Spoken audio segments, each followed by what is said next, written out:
Bonjour chers téléspectateurs de Télé 7, bonjour, bonsoir chez vous, tout dépend de l'heure à laquelle vous nous suivez. Merci de nous accorder votre attention pour suivre ce nouveau numéro de votre émission explicative Avis d'experts. Le 1er janvier 2021, le chef de l'État a nommé M.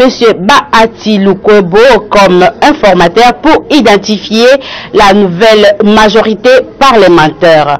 Alors, nous allons parler dans cette émission sur l'union sacrée de la nation. Alors, pour répondre à cette question, c'est quoi l'union sacrée de la nation? Nous avons eu le plaisir de recevoir sur ces plateaux de Télé 7 M. Edouard Kaboukapoa, qui est juriste et acteur politique. Il va pouvoir répondre à cette question pour vous instruire. Monsieur Edouard, bonjour. Bonjour madame.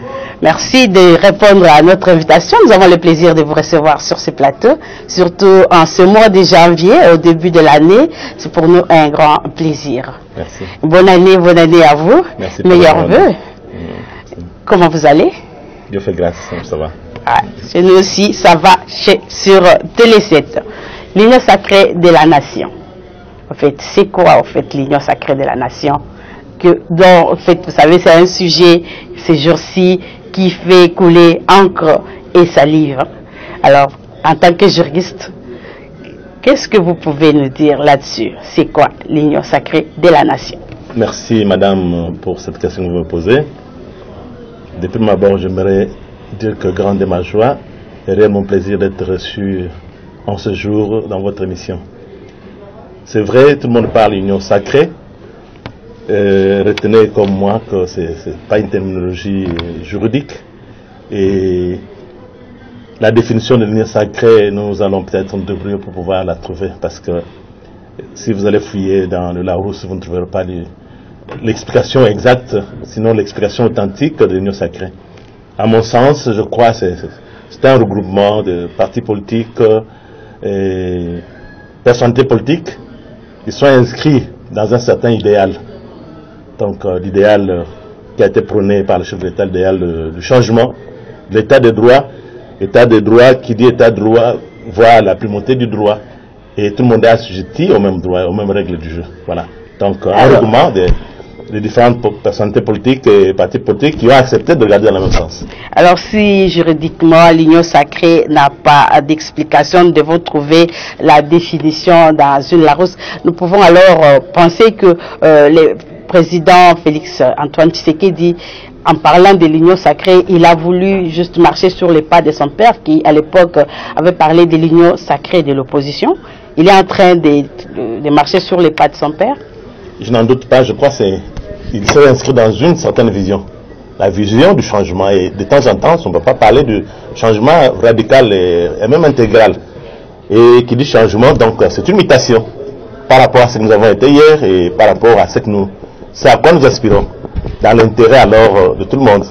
Alors si l'union sacrée de l'opposition avait pour mission de chasser ou de destituer ou de changer les choses en RDC, de chasser M. Kabila qui s'accrochait au pouvoir, si l'union sacrée de l'opposition avait cette mission, quelle sera la mission de l'union sacrée de la nation qui est décriée par le président Félix Antoine Tshisekedi? L'actuelle union sacrée est différente de celle qui était pour nous à l'époque de Mobutu, union sacrée de l'opposition, en ceci que celui qui a lancé l'idée, il est au pouvoir, celui qui est aux commandes, celui qui a le bâton. Après avoir constaté, ça c'est une évaluation qu'il avait faite, qu'il y a eu un échec pendant plus ou moins 2 ans de gestion, il fallait changer d'arme d'épaule et concevoir une vision qui puisse être nette et dans laquelle devait s'inscrire tout le monde. Parce que, vous savez, le slogan, le peuple d'abord, jusque-là, le peuple ne se retrouve pas. Qui dit peuple va le social, qui dit peuple va la justice sociale, qui dit peuple va la répartition équitable de richesses de la nation, qui dit peuple va la primauté du droit, que tout le monde soit assujetti aux règles du jeu de la même manière. Donc, plus question de gens qui se mettraient au-dessus des normes qui régentent notre société.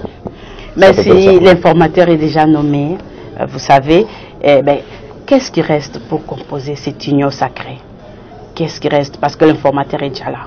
Et puis, vous savez, il a déjà consommé presque la moitié du délai qui lui a été accordé. À quand la composition de l'union sacrée? Vous savez, je n'ai pas reçu mandat de qui que ce soit pour parler de l'union sacrée. Mais dans mon entendement, je me dis, l'union sacrée, c'est encore en gestation, c'est un embryon. Donc, les règles du jeu, les critères pour y adhérer ne sont pas connus.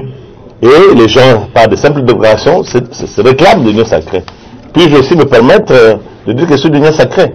C'est la question que je me pose moi-même, mais à laquelle j'ai difficile à répondre, parce qu'il faudra quand même qu'à un moment donné, on puisse établir, qu'on puisse lister ce qui sont réellement de l'union sacrée, ceux qui s'inscrivent dans la dynamique prônée actuellement par le chef de l'État, la dynamique du changement.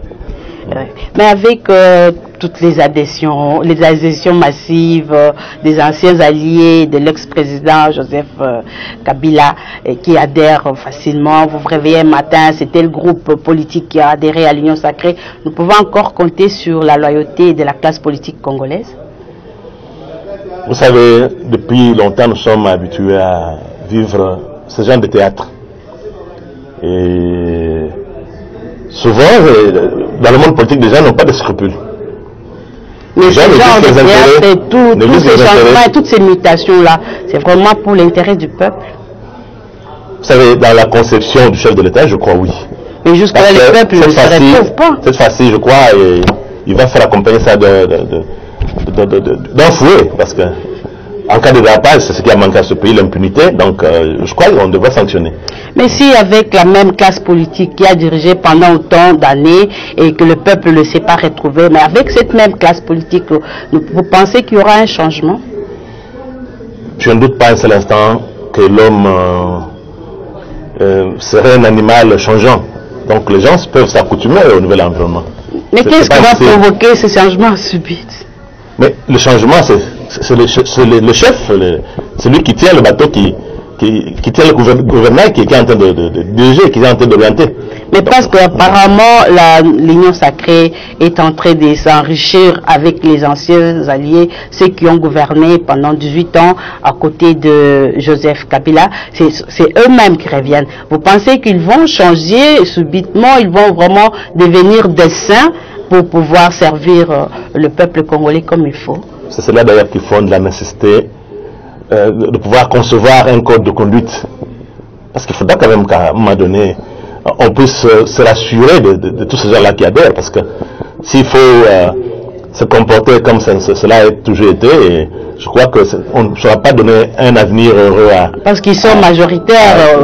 On se retrouve dans une association de malfaiteurs qui sont réunis et puis avec leurs appétits habituels et la gourmandise qui les a toujours accompagnés au détriment du peuple.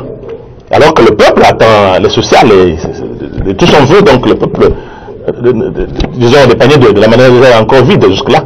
Oui, le panier de la ménagère est toujours vide, mais la ménagère est fatiguée de ses slogans, peuple d'abord, on ne voit rien.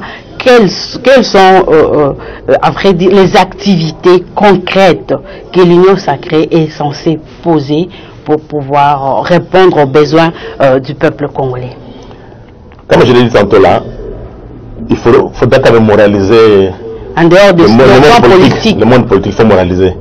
Et le chef devra arriver à mettre les personnes qu'il faut aux places qu'il faut. C'est-à-dire recourir à une certaine expertise. Ce n'est pas l'expertise qui nous manque dans ce pays. Et vous savez, la Bible dit ceci, que lorsque le juste se multiplie, le peuple va être dans la joie. Mais lorsque c'est le méchant, le peuple gémit. Et c'est le cas de le dire, pour tout ce que nous avons toujours vécu jusqu'à présent, le peuple ne se retrouve pas. C'est parce qu'il y a eu plus de méchants que des hommes justes qui ont dirigé ce pays. Et alors qu'il est, parce que je sais que le chef de l'État croit en Dieu, et je ne pense pas que ce soit qu'il nous enseigne ce qu'il est en train de faire, livrer le pays entre les mains de Dieu. Je crois que nous nous inscrivons dans une certaine logique d'une justice. Et les hommes intègres dans ce pays, il y en a. Même si on peut les compter du bout de doigt, mais il y en a quand même. Donc il faudra qu'à un moment donné, Dieu puisse l'inspirer à pouvoir prendre contact avec des hommes qui soient capables de mener à bon port l'idéal qu'il y a du développement de ce pays. Et c'est un processus, le processus, il est évolutif. Il faut d'abord commencer. Et tout commence par l'idée. Mais il va commencer comment pour pouvoir identifier l'expertise et user de cette expertise-là? Il va procéder comment? Ce n'est pas, par exemple, les experts qui sont censés déposer leur projet, ou c'est les chefs de l'État qui doivent recourir à ces experts. Par quelle manière il va pouvoir les identifier? Il y a quand même une banque de données dans ce pays. Il y a des gens qui ont déjà géré ce pays, qui sont connus, réputés pour leur manière de gérer. Autres ceux qui sont en train d'adhérer à l'Union sacrée aujourd'hui. Là, sur vous, tous ne sont pas mauvais. Il y a des gens qui ont géré sous Kabila et qui ont été dignes dans leur manière de gérer. Donc, c'est pas exclu.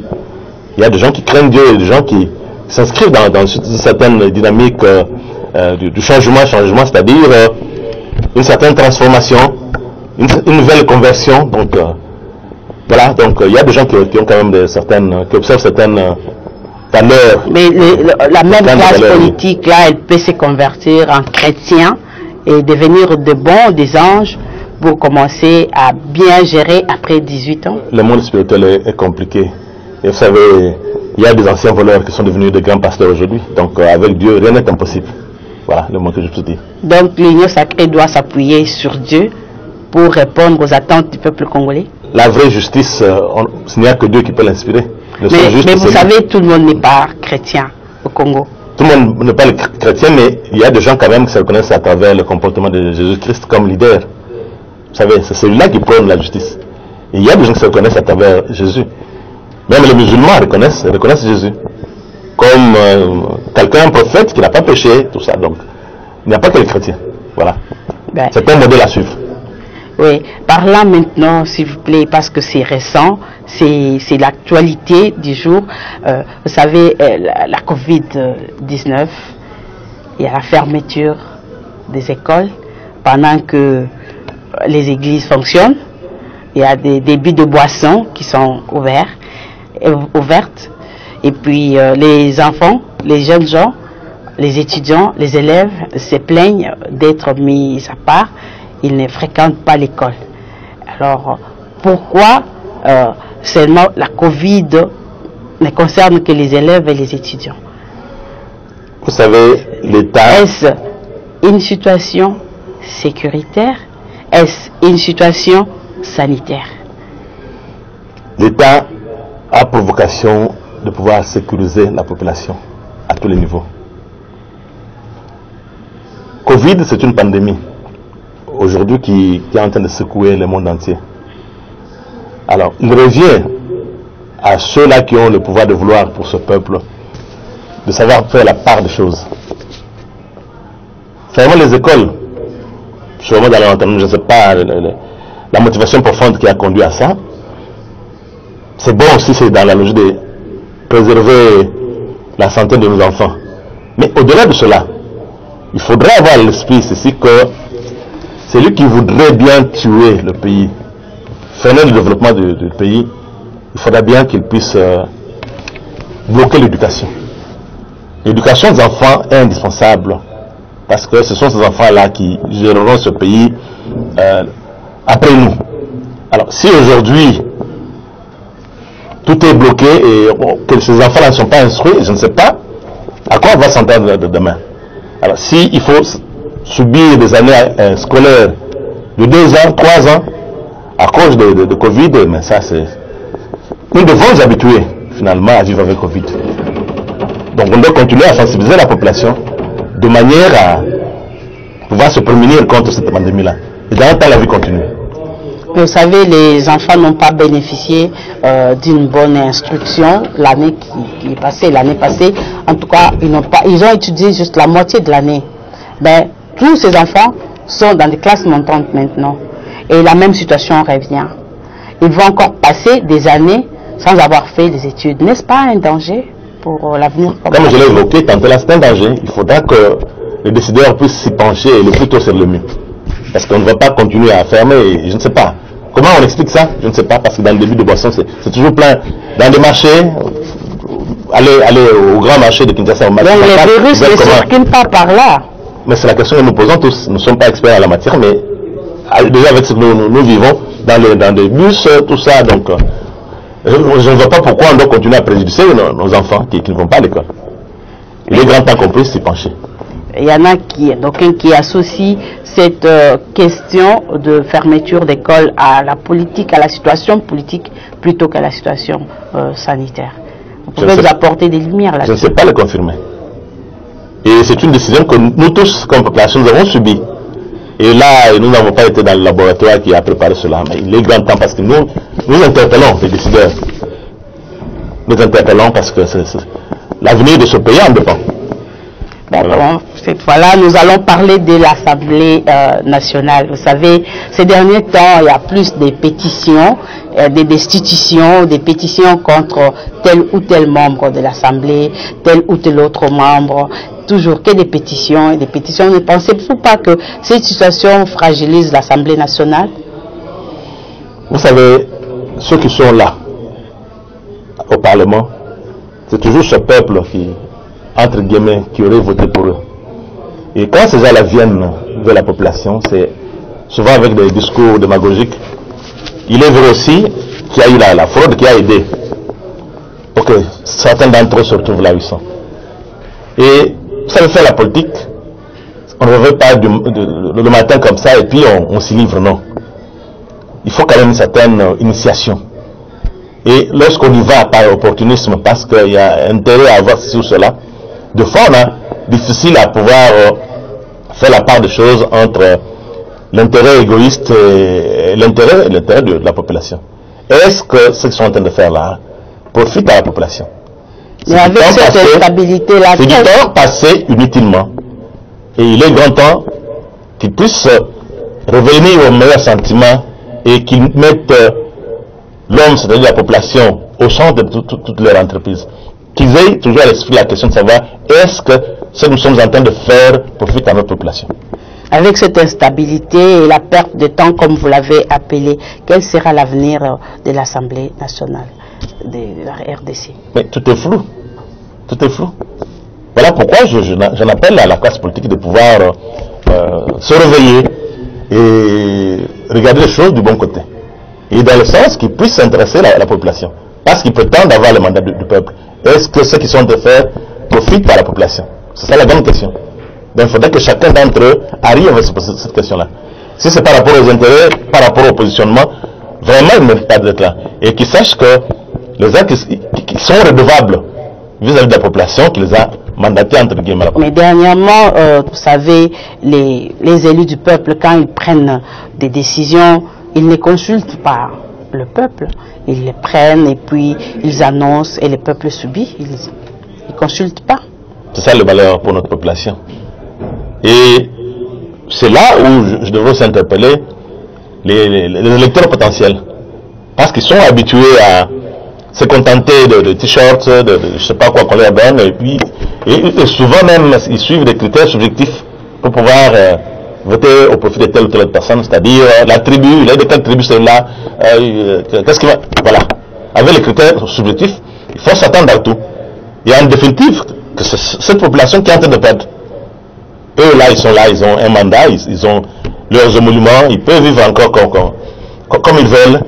Et pour le prochain mandat, je crois que ça ne sera pas facile, ça sera une grande compétition. Et si le peuple peut se réveiller, bien entendu, partant de l'expérience telle qu'elle est vécue actuellement. Avec la pétition contre les bureaux d'âge, cette pétition est-il juridiquement, elle est valable?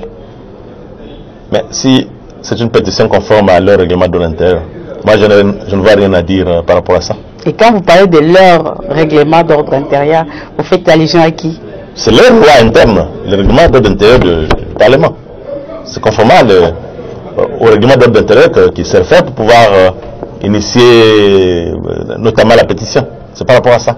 Mais on peut initier la pétition contre le bureau provisoire. Est-ce qu'il est déjà provisoire? Mais c'est un bureau qui est là. Il n'est pas définitif. C'est un bureau. C'est un bureau qui est là, qui assure l'intérim en attendant que notre bureau soit installé. Alors s'il se compromet dans l'entretemps, faudra-t-il le laisser faire? Et eux-mêmes aussi, ceux qui se livrent à ce jour-là. Je ne sais pas ce qu'ils vont gagner parce qu'en termes de temps, ce bureau-là a un mandat limité dans le temps. C'est 1 mois. Alors, s'il faudra, pour Donc, sans les choses vers les extrémités, c'est dommage pour nos députés qui sont au Parlement. Mais dans l'entretemps, si le bureau est destitué, on va installer un nouveau bureau pour un délai. Un énième bureau provisoire. C'est une honte pour notre classe politique. C'est vraiment une honte. Qu'ils laissent les choses aller de l'avant et qu'on en finisse une fois pour toutes, qu'on installe un bureau définitif qui soit capable de s'assumer par rapport aux attentes du peuple. Voilà. Oui, les bureaux qui se passent, vous parlez toujours des attentes du peuple qui sont utopiques en tout cas. Ils sont là pour le peuple. Ils sont là pour le peuple, mais le peuple ne le sent pas. Le peuple ne se retrouve pas. C'est comme si tout le monde qui fait ceux du bureau d'âge, les élus du peuple, les députés nationaux, ils sont là pour eux, pour leur propre intérêt plutôt que pour l'intérêt du peuple, selon les situations que nous vivons, que les Congolais vivent. Parce qu'il y a en tout cas les élus qui se réunissent, ben, pour quel intérêt? Parce que jusque-là, le peuple congolais ne se retrouve pas. Les paniers de la ménagère est vide, comme vous l'avez dit. Que faudrait-il faire avec cette classe politique? Que faudrait-il faire concrètement pour pouvoir changer les quotidiens du Congolais avec l'avènement de l'union sacrée de la nation? Là, j'en appelle à une conscience collective. Il faudrait que les gens comprennent que lorsqu'ils ont reçu mandat quelque part, ils sont redevables, c'est-à-dire ils doivent rendre compte. Parce que chacun, quand il vient pour se faire élire, c'est avec un discours. Quand je serai là-bas, on fera ceci, on fera. Mais aujourd'hui, les gens courent le constat qui est fait chaotique. Ce sont les intérêts. Et ils regardent, le réflexe, c'est de regarder seulement son propre ventre. Et le ventre du voisin. C'est ça la difficulté. Je crois qu'il faudra que les gens se remettent en cause et que les gens comprennent que lorsqu'ils ont une parcelle de pouvoir quelque part et dire que ce pouvoir-là, ils l'ont reçu du peuple, en tout cas, ils devraient s'assumer. S'assumer et en répondre lors de prochaines séances électorales. Ben, vous savez, dans notre pays, il y a un problème. Hein? À la fin d'un mandat, il n'y a pas il n'y a personne qui vient rendre compte au peuple qui l'a élu. Et pendant même le mandat, peu sont ceux qui rentrent vers leur base pour peut-être une petite visite. Il y en a vraiment peu. Mais qu'est-ce qui arrive quand quelqu'un est déjà au pouvoir? Il oublie la base qu'il a usée à ce pouvoir. À ce pouvoir-là. Le grand malheur est que la plupart des électeurs potentiels sont analphabètes, pour la plupart, problème d'éducation. Et au-delà de cela, vous savez, la plupart des électeurs, ils ne suivent même pas le projet qu'amène tel ou tel parti. Le parti ne suit même pas ça. Est-ce qu'il faut profiter de cette faiblesse-là pour... Cette faiblesse-là qui profite. Voilà pourquoi nous en appelons aux dirigeants en ce qui concerne, par exemple, la fermeture des universités et écoles secondaires et primaires, qu'ils puissent réfléchir là-dessus. Il faut qu'il y ait de grandes réformes dans ce secteur-là. Parce qu'aujourd'hui, ce secteur-là, pour y aller, ce sont la plupart des femmes maintenant, ce sont les faibles qui se rabattent sur l'enseignement. Faute de mieux. Les meilleurs ne sont pas attirés par l'enseignement, simplement parce que la manière dont ils sont traités n'est pas digne. Il faudra qu'on en arrive à la réforme, la véritable réforme de notre système éducatif. C'est peut-être par là qu'on pourra arriver à atteindre, disons, un certain idéal d'une classe de la population, je dirais, élitiste. Mais si vous parlez qui comprennent ce qui se passe juste. Parlant des réformes du système d'éducation, en quoi ce système est faillible? Si aujourd'hui, le constat qui est fait que le système, donc le monde éducatif aujourd'hui n'attire pas. Et vous verrez que souvent ce sont les piètres qui Depuis un certain temps, ce sont les piètres qui vont enseigner nos enfants. Et pourquoi? Par rapport à ce que nous avons vécu à l'époque. Pourquoi il y a que les piètres qui vont enseigner? À l'époque, mais ils ont quel salaire? Ça aussi. Au-delà du salaire, aujourd'hui, tout le monde peut se réveiller un matin parce qu'il s'agit d'une business, créer une école quelque part, et ce qui importe, ce sont les frais scolaires qui sont payés. Et parce qu'il y a aussi des parents qui sont naïfs, qui sont à la remorque de ces gens-là, donc ils amènent les enfants n'importe comment. Personne dans cette ville, pour la plupart, je voulais dire, n'accepte pas qu'un enfant qui n'a pas bien travaillé puisse reprendre l'année. On fabrique des bulletins, on amène les enfants n'importe où chez les privés. Là, il n'y a pas de distinguo, donc on prend des gens selon qu'ils sont capables de payer les frais scolaires ou pas. Donc, vous comprenez que c'est dommage pour l'avenir de ce pays. Donc, il faudra quand même qu'on puisse recenser d'abord les écoles, identifier les écoles qui soient capables de pouvoir former la jeunesse. Il faut qu'on y veille. À l'époque, vous vous souviendrez que lorsque on n'était pas dans le développement, c'était, par exemple, vous êtes dans des écoles catholiques, où il y avait des écoles qui étaient réputées, et même les enseignants, c'était parmi les meilleurs parce que, au moins, les enseignants de cette époque-là étaient bien rémunérés par rapport à ce que nous sommes en train de vivre aujourd'hui. Aujourd'hui, tout le monde a sacrifié l'enseignement. Je ne sais pas trop pourquoi. Et pourtant, ce sont ce genre-là qui nous ont formés pour que nous devenions ce que nous sommes aujourd'hui. Aujourd'hui, presque oublié. L'enseignement est vraiment devenu le cheval de bataille du chef de l'État. Il a accordé à tous les enfants la chance de pouvoir faire des études parce qu'il a accordé la gratuité. Vous serez d'accord avec moi sur ce point-là. Mais avec cette gratuité de l'enseignement, c'est quelle qualité avec les enseignants qui se plaignent d'impayement? C'est quelle qualité d'enseignement que les enfants profitent suite à cette gratuité? Vous savez, la gratuité c'est bon, mais il ne faut pas s'arrêter là. Tous ces enfants-là qui, hier, ne partaient pas à l'école à cause d'une certaine précarité des moyens de leurs parents, qui se retrouvent aujourd'hui admis pendant pas dans l'école primaire. Ils étudient dans quelles conditions? Vous savez, c'est pas facile d'avoir dans une salle de classe 100 élèves et les encadrer tous de la même manière. C'est difficile. Il faudra bien qu'on puisse penser aux structures d'accueil de ces enfants-là. Il faut construire des écoles. Il faut construire, non seulement qu'il faut construire des écoles, mais il faudra aussi qu'on puisse recruter les enseignants de qualité.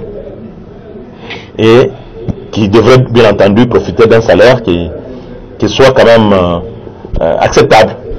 Monsieur Edouard, vous savez, la télé, c'est vraiment le temps. Nous sommes en train de cheminer lentement vers la fin de notre émission.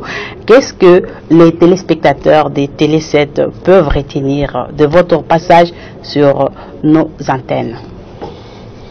Moi, c'est peut-être un cri que je vais lancer pour dire mobilisons-nous derrière celui-là qui a de manière objective prôné une certaine vision, qu'on se donne l'unité autour de lui, de manière à faire développer ce pays.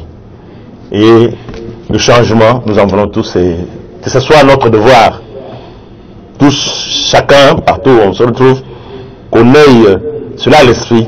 Ce peuple a besoin du travail, qu'on mette le peuple au travail, et pour que la population travaille, il faut créer des infrastructures, il faut investir. Voilà. Merci beaucoup, monsieur Edouard Kapoa. Merci d'avoir répondu à notre invitation. Tous les plaisirs a été pour nous. Nous espérons vous revoir prochainement sur nos antennes pour un autre numéro d'avis d'experts. Nous rappelons que vous êtes juriste et acteur politique. Merci, chers téléspectateurs. Nous sommes arrivés à la fin de ce numéro. N'oubliez pas de nous suivre en rediffusion mercredi à 13 h. Merci. Le rendez-vous est pris pour dimanche prochain. Dans l'entretemps, restez branchés sur Télé 7 pour la suite de nos programmes. Au revoir.